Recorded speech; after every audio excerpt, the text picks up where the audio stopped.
Hello दोस्तों, मैं आज आप सबके लिए लेकर आया हूँ बहुत ही इम्पोर्टेंट प्रश्न 10 ठो जो पहले किसी न किसी एग्ज़ाम में पूछा गया है और आगे के एग्ज़ाम में भी आने की संभावना बनी रहती है दोस्तों।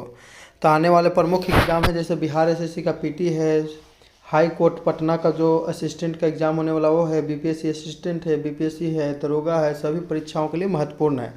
तो आज का पहला क्वेश्चन जो कि बहुत ही इंपॉर्टेंट है दोस्तों, कि राष्ट्रीय जल अकादमी जो जल संसाधन में प्रशिक्षण तथा क्षमता निर्माण में उत्कृष्टता का केंद्र है कहाँ पर है।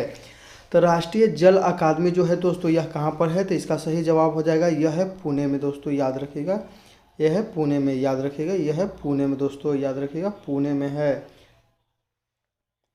अगला क्वेश्चन हो जाएगा दोस्तों, ये भी बहुत ही इंपॉर्टेंट क्वेश्चन है दोस्तों, कि हिस्ट्री ऑफ ब्रिटिश इंडिया नामक पुस्तक के लेखक कौन है। तो हिस्ट्री ऑफ ब्रिटिश इंडिया नामक पुस्तक के लेखक हैं दोस्तों, तो याद रखिएगा यह है जेम्स मिल है दोस्तों, याद रखिएगा जेम्स मिल है हिस्ट्री ऑफ ब्रिटिश इंडिया। बहुत ही इंपॉर्टेंट बुक है दोस्तों, याद रखिएगा। यह एनडीए के एग्ज़ाम में पूछा गया है और हो सकता है बिहार एसएससी ये सब जगह वहीं से क्वेश्चन उठा भी लिया जाता है दोस्तों। और अगर बात कीजिए करें कि ए पैसेज टू इंग्लैंड पुस्तक के लेखक कौन है, तो नीरज सी चौधरी है दोस्तों। और ए पैसेज टू इंडिया तो ई एम फोस्टर, याद रखिएगा। ए पैसेज टू इंडिया यानी कि इंडिया पर एगो पैसेज लिखा तो ई एम फोस्टर लिखा, इंग्लैंड के आदमी दोस्तों। ए पैसेज टू इंग्लैंड लिखा तो भारत के आदमी नीरज सी चौधरी दोस्तों, याद रखिएगा। अगला क्वेश्चन है जो कि बहुत ही इंपॉर्टेंट है क्वेश्चन दोस्तों, कि निम्न में से किस कॉलेज में गांधी जी ने पढ़ाई की थी। तो निम्न में से किस कॉलेज में गांधी जी ने पढ़ाई की थी, याद रखिएगा दोस्तों। तो गांधी जी पढ़ाई किए थे किस कॉलेज में दोस्तों, तो इसका सही जवाब हो जाएगा श्यामल दास कॉलेज भावनगर, याद रखिएगा श्यामल दास कॉलेज भावनगर में दोस्तों महात्मा गांधी पढ़ाई किए थे। ये भी इंपॉर्टेंट क्वेश्चन है दोस्तों। और इम्पोर्टेंट क्वेश्चन देख लेते हैं कि नटाल कांग्रेस की स्थापना किसने किया था। तो दक्षिण अफ्रीका में महात्मा गांधी के द्वारा नटाल कांग्रेस की स्थापना किया गया था। ये भी इंपॉर्टेंट क्वेश्चन है। महात्मा गांधी द्वारा सत्याग्रह का पहली बार प्रयोग भी दक्षिण अफ्रीका में किया गया था दोस्तों 1906 में। अब भारत में चंपारण में 1919 में किया गया था दोस्तों सत्याग्रह का प्रयोग। दक्षिण अफ्रीका में पहली बार 1906 में और भारत में पहली बार 1919 में दोस्तों चंपारण सत्याग्रह तीन कठिया प्रणाली पर आधारित था दोस्तों। महात्मा गांधी ग्रीन ट्रायंगलर की स्थापना जो दोस्तों मेडागास्कर में किया गया है, याद रखिएगा।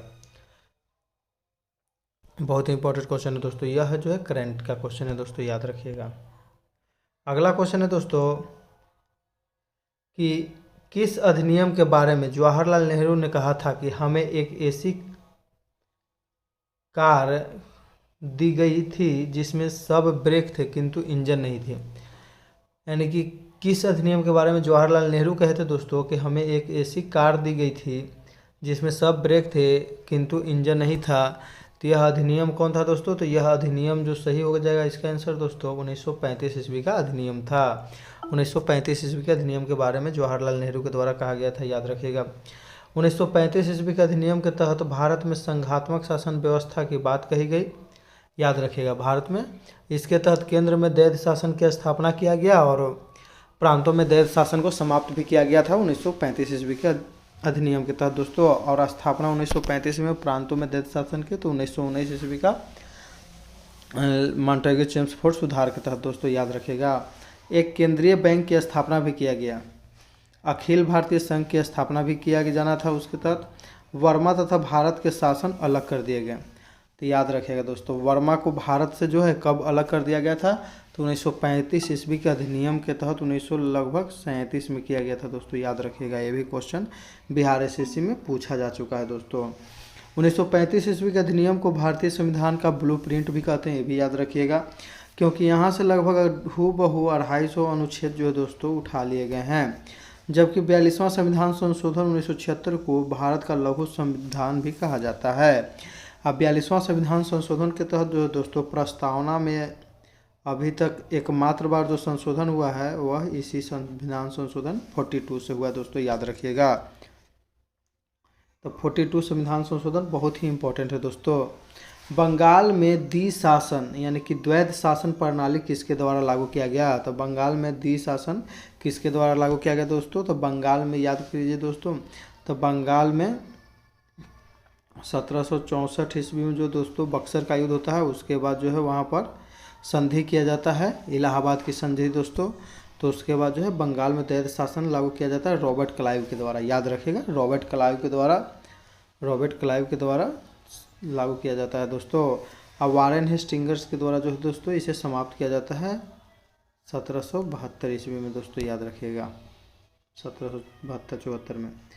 बंगाल में दैत्य शासन प्रणाली 1765 में रॉबर्ट क्लाइव द्वारा लागू की गई, 1772 तक चला। इसके जनक लियोनस कार्टियस थे, ये भी याद रखिएगा। इसके जनक कौन थे दोस्तों? तो लियोनस कार्टियस थे, याद रखिएगा। एक और महत्वपूर्ण क्वेश्चन जो कि बहुत ही इंपॉर्टेंट क्वेश्चन है दोस्तों, अगर ये एग्जाम में पूछ दिया जाएगा तो बहुत लोग इसको गलती करके आएंगे, तो आप लोग देख लीजिए दोस्तों कि हायाबुसा 2 मिशन किस अंतरिक्ष एजेंसी का मिशन है। तो हायाबुसा 2 मिशन किस अंतरिक्ष एजेंसी का दोस्तों? तो आप लोग गेस कीजिए। जाक्सा हो जाएगा ये, जो जापान की है, नासा अमेरिका का, CNSA हो जाएगा दोस्तों, और इसरो भारत का। तो इसका सही जवाब हो जाएगा जाक्सा दोस्तों, जापान की जो अंतरिक्ष एजेंसी है उसके द्वारा दोस्तों हायाबुसा 2 मिशन शुरू किया गया। हायाबुसा 1 जो था दोस्तों वो क्षुद्र ग्रह पर गया था, वहाँ से क्षुद्र ग्रह पर से मिट्टी उट्टी लेकर फिर पृथ्वी पर आ गया था। हायाबुसा 2 को भी भेजा गया है दोस्तों, याद रखिएगा।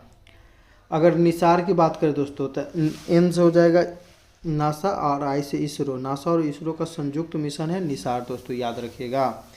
दाविंची मिशन जी दोस्तों, तो दाविंची मिशन भी दोस्तों नासा का ही है, जो कि शुक्र ग्रह पर भेज रहा है दोस्तों। गगनयान दोस्तों, भारत का पहला मानव युक्त जो है अंतरिक्ष मिशन है गगनयान, इसरो के द्वारा छोड़ा जाएगा दोस्तों 2023 में। अगला क्वेश्चन हो जाएगा दोस्तों कि जो बहुत ही इंपॉर्टेंट है, 7वां प्रश्न है कि मांसपेशियों में दर्द के उपचार में उपयोग किया जाने वाला विकिरण कौन सा है। तो मांसपेशियों में दर्द के उपचार में उपयोग किए जाने वाला विकिरण कौन सा है दोस्तों? तो इसका जवाब आप लोग देखिए दोस्तों, तो इसका जवाब आप लोग गेस कीजिए। तो इसका जवाब सही जवाब हो जाएगा इंफ्रारेड दोस्तों, याद रखिएगा, इंफ्रारेड होगा। यदि वीडियो अच्छा लगता है दोस्तों तो लाइक कीजिए, शेयर कीजिए और सब्सक्राइब कीजिए। तो इंफ्रारेड हो जाएगा दोस्तों। इंफ्रारेड विकिरण के द्वारा सूजन का प्रभाव कम होता है, जिससे दर्द में कमी आती है तथा शरीर में ऑक्सीजन युक्त ब्लड की मात्रा बढ़ती है, ये भी याद रखिएगा दोस्तों। शरीर में जो है O2 का परिवहन किसके द्वारा किया जाता है दोस्तों?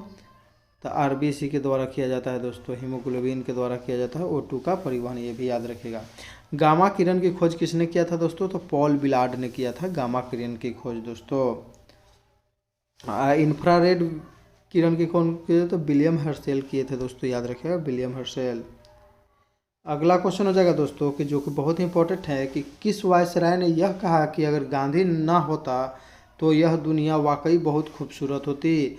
यह NDA के जो एग्ज़ाम होता है दोस्तों उसमें पूछा जा चुका है कि अगर गांधी ना होता तो यह दुनिया वाकई बहुत खूबसूरत होती।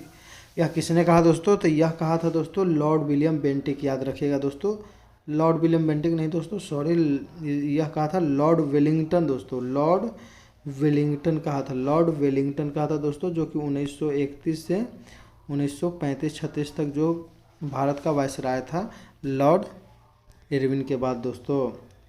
लॉर्ड वेलिंगटन 1931 से 36 तक भारत का वायसराय रहा, जिसने दूसरे गोलमेज सम्मेलन के बाद सविनय अवज्ञा आंदोलन को बेरहमी से दबा दिया था, याद रखिएगा दोस्तों।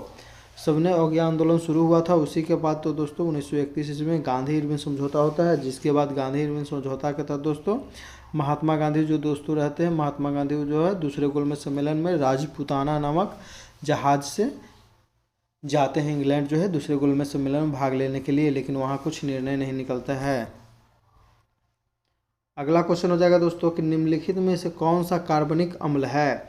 तो निम्नलिखित में से कौन सा कार्बनिक अम्ल है दोस्तों? तो याद रखिएगा, तो निम्नलिखित में से कौन सा कार्बनिक अम्ल है दोस्तों? तो ये भी आप लोग ध्यान में रखिएगा, निम्नलिखित में से कौन सा कार्बनिक अम्ल है? तो एसिटिक अम्ल जो है यह कार्बनिक अम्ल है दोस्तों, याद रखिएगा, एसिटिक अम्ल।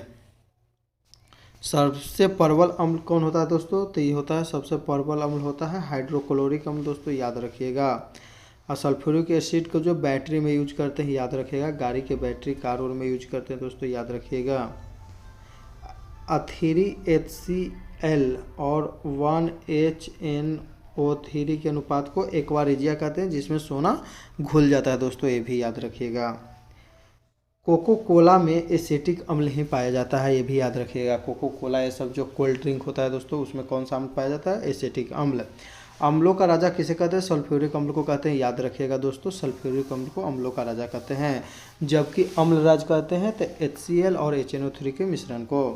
कोई भी देश रासायनिक रूप से कितना मजबूत है, यह सल्फ्यूरिक अम्ल की उपस्थिति से ही मालूम चलता है। जिसके पास जितना ज़्यादा सल्फ्यूरिक अम्ल का भंडारण रहेगा वह उतना रासायनिक रूप से मजबूत रहेगा दोस्तों। और अंतिम क्वेश्चन है जो कि बहुत ही इंपॉर्टेंट है क्वेश्चन दोस्तों, ये भी NDA में बहुत बार पूछा जा चुका है, हर एक एग्जाम में पूछा जाता है दोस्तों। प्रकाश विद्युत प्रभाव के परिघटना की व्याख्या निम्नलिखित में से किसने किया था? तो प्रकाश विद्युत प्रभाव दोस्तों यह किया था दोस्तों, याद रखिएगा, अल्बर्ट आइंस्टीन ने। अल्बर्ट आइंस्टीन दोस्तों, अल्बर्ट आइंस्टीन के द्वारा किया गया था प्रकाश विद्युत प्रभाव दोस्तों। तो प्रकाश विद्युत उत्सर्जन की खोज के लिए 1921 ईस्वी में अल्बर्ट आइंस्टीन को नोबेल पुरस्कार मिला था, ये भी याद रखिएगा। जबकि द्रव्यमान ऊर्जा समीकरण E = mc² के लिए इन्हें नोबेल पुरस्कार नहीं मिला था प्रकाश विद्युत उत्सर्जन के लिए, लेकिन यह चर्चित हुए थे E = mc², जिसमें C जो पूछता है दोस्तों तो यह प्रकाश का वेग है C दोस्तों, याद रखिएगा, E = mc² दोस्तों। बहुत ही इंपॉर्टेंट क्वेश्चन है दोस्तों। वीडियो यदि अच्छा लगा तो लाइक कीजिए, शेयर कीजिए और चैनल को जरूर सब्सक्राइब कीजिए दोस्तों। इसी के साथ दोस्तों जय हिंद, जय भारत, धन्यवाद।